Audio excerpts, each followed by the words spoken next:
Komisioni i jashtëm në Parlamentin Evropian ka hartuar një draft raport për Shqipërinë, duke vlerësuar si arritje çeljen e të gjithë kapitujve të negociatave në vetëm 13 muaj.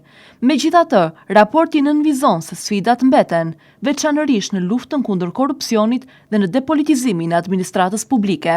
Gjatë këtij dhe vitit të ardhshëm, Shqipëria duhet të ruajë ritmin për të realizuar objektivin e saj që të jetë gati për anëtarësim në Bashkimin Evropian deri në fund të vitit 2027. Zbatimi efektiv në teren i reformave të miratuara do të jetë thelbësor, thuhet në draft raportin e hartuar nga raportuesi për Shqipërinë, Andreas Schieder. Raporti vë në dukje se korrupsioni mbetet një shqetësim serioz, duke kërkuar rezultate konkrete për hetimin dhe dënimin e rasteve të korrupsionit në nivele të larta.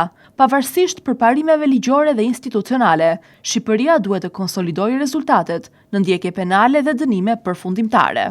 Draft raporti nënvizon gjithashtu shqetësimin për polarizimin politik dhe diskursin konfrontues, që do psojnë mbikëqyrjen parlamentare dhe besimin publik. Parlamenti Evropian i bën thirrje mazhorancës dhe opozitës të ndjekë një reformë të plotë zgjedhore në bashkëpunim me shoqërinë civile dhe të zbatojë rekomandimet e mbetura të Odirit.